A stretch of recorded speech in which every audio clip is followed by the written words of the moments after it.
Good morning, welcome. Hello, I am just about to make some pack-ups before we head out for the day.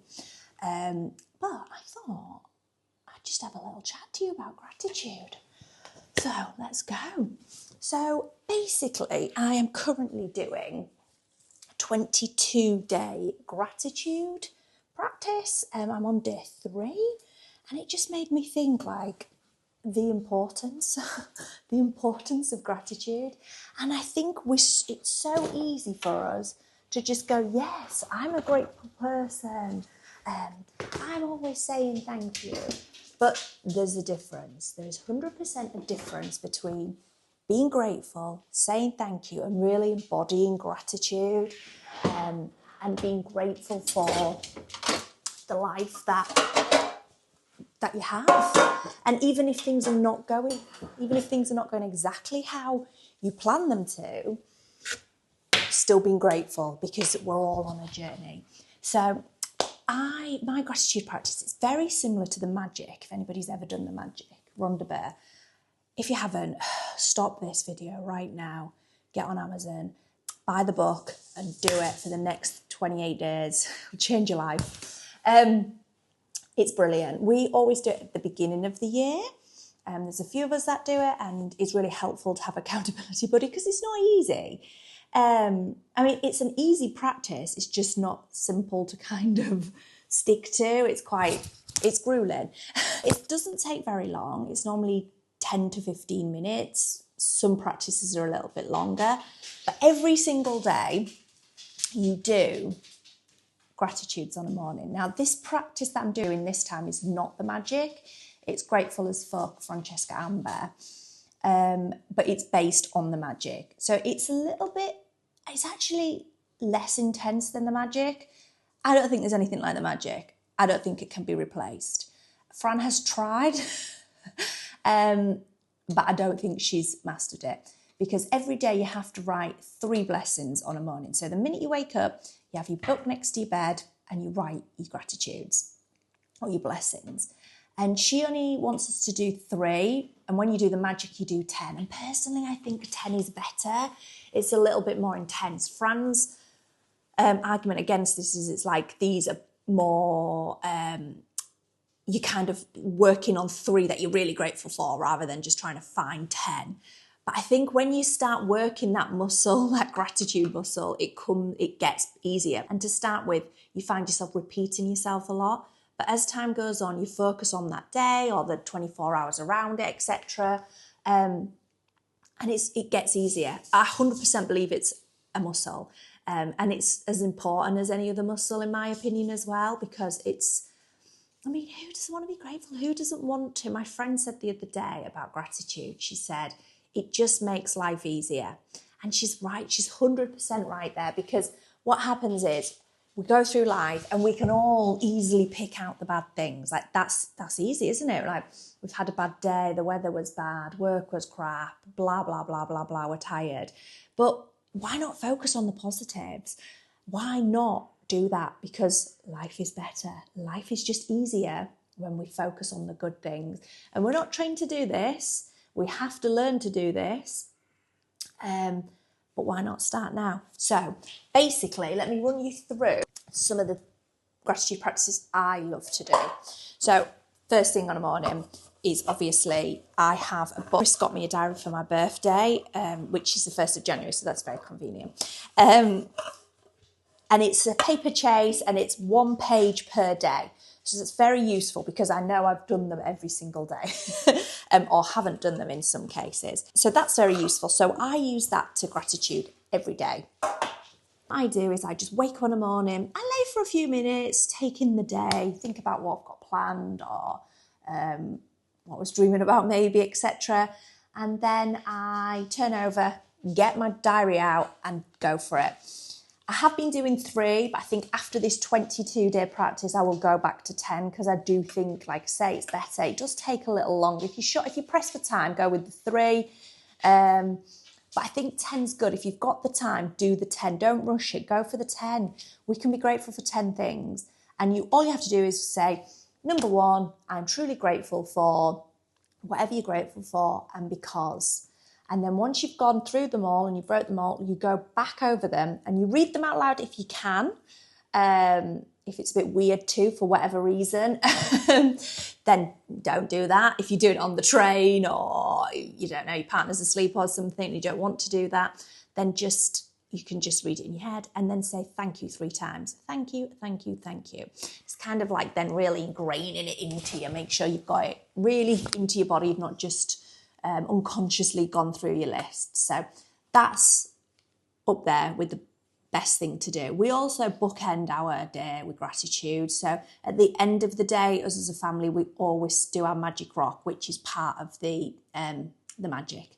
So at the end of the day, the magic says you get like a rock or a crystal or a pebble from the beach, and you hold it and you think about the things you're grateful for in that day. We actually don't have a rock. We just say best part of our day. So we all then say the best part of our day. And it just is the last thing we say to each other at bedtime. And it's just, I feel like it sets the day up. You're going to bed thinking about something that you're positive about, something that you're grateful for. And surely that's a good way to go to sleep, isn't it? Because that means you're going to wake up in a good mood. So that's how we do it. They're the 2 things that we pretty much do every single day.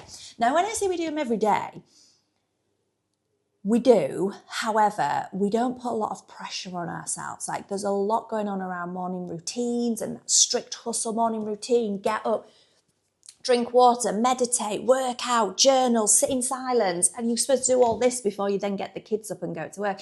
It is quite intense. And although I have done things like that in the past and have really enjoyed doing the morning routines, they're difficult to keep up with. I think they're good if you're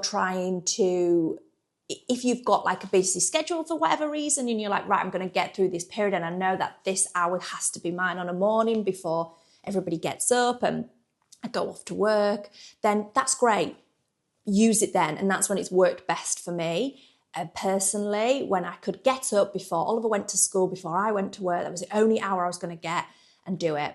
However, my life now is designed in a different way and I'm here for it because it felt very much like, let me just cram everything I can before everybody else wakes up. It's like kind of stealing the hour, but it catches up in the end. Like, who wants to do that every day?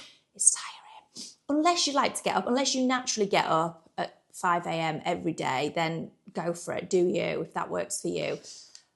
But it didn't last for me. That's what I'm saying. So what does last for me is my morning rhythm. Somebody said this the other day. I was like, I am totally stealing that. Morning rhythm. I was like, I'm more a rhythm girl than a routine or ritual because they feel too heavy. It feels like, oh, I've missed one day of my morning ritual and that's it. The day's a disaster because I slept in and I didn't do my gratitudes and I didn't do a 30-minute workout and I didn't sit in silence and didn't take a cold plunge and rah, rah, rah, rah, rah.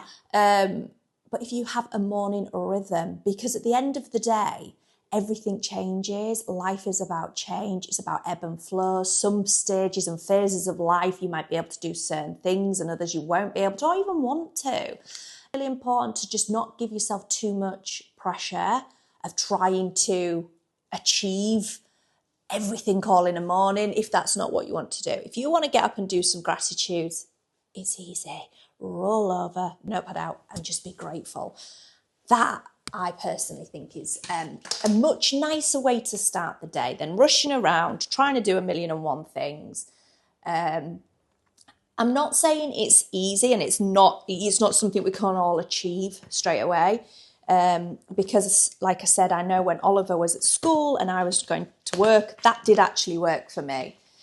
Getting up and doing all them things and ticking all them things off. But it wasn't a life that I wanted to continue. It wasn't something that I thought, yeah, I really want to start the morning just trying to rush everything I want to do into 1 hour of the day.